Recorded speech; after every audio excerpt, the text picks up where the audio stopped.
Hello అండి, నేను మీకు సింపుల్గా మటన్ కర్రీ చాలా ఈజీగా చేస్తాను. అది ఎలాగో మీకు ఈ వీడియోలో చూపిస్తున్నాను, చూసేయండి. స్టవ్ ఆన్ చేసుకొని కడాయి పెట్టి ఆలివ్ ఆయిల్ తీసుకున్నాను. మీ ఇష్టం ఏ ఆయిల్ అయినా తీసుకోవచ్చు. ఆలివ్ ఆయిల్ హెల్త్కి మంచిదని చెప్పేసి నేను ఆలివ్ ఆయిల్ యూస్ చేస్తూ ఉంటాను. ఇలాగే హోల్ గరం మసాలా వేసేసుకోవాలి. ఆ తర్వాత గుప్పెడంత పుదీనా ఆకులు ఫ్రెష్వి తీసుకొని ఆయిల్లో వేసుకోండి. ఆకుల ఫ్లేవర్, మసాలా ఫ్లేవర్ అంతా బాగా మంచి సువాసన వస్తుంది. అలాగే 3 పచ్చిమిర్చి చీలికలు ఇలా కట్ చేసేసుకొని ఆయిల్లో వేసి మంచిగా ఫ్రై చేసుకోవాలి.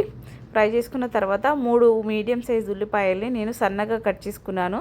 ఆ ఉల్లిపాయలు నేను ఇక్కడ యాడ్ చేసుకుంటున్నాను. నేను చేసేది కేజీ మటన్ అండి, అందుకోసం 3 పెద్ద ఉల్లిపాయలు తీసుకోండి మీరు.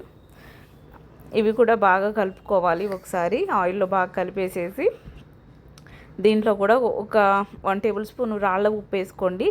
నేను ఈ కూరలో రాళ్ళ ఉప్పు వేసుకుంటేనే, అంటే గల్లుప్పు అంటారు కదా, దాంతోనే మంచి టేస్ట్ వస్తుంది అనమాట.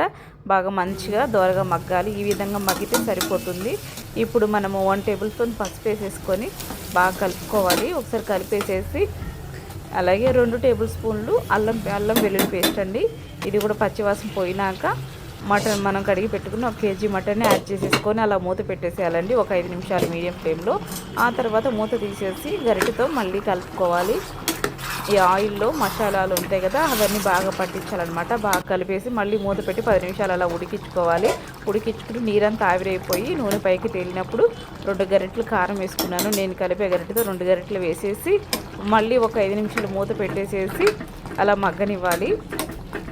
అలా మగ్గిన తర్వాత మళ్ళీ మూత తీసేసి 1 గ్లాస్ వాటర్ వేసుకోవాలండి.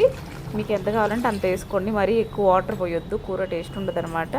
1 గ్లాస్ వాటర్ వేసేసి మళ్ళీ కలిపేసేసి ఒక 20 మినిట్స్ లో ఫ్లేమ్లో ఉడికించండి ఫ్రెండ్స్.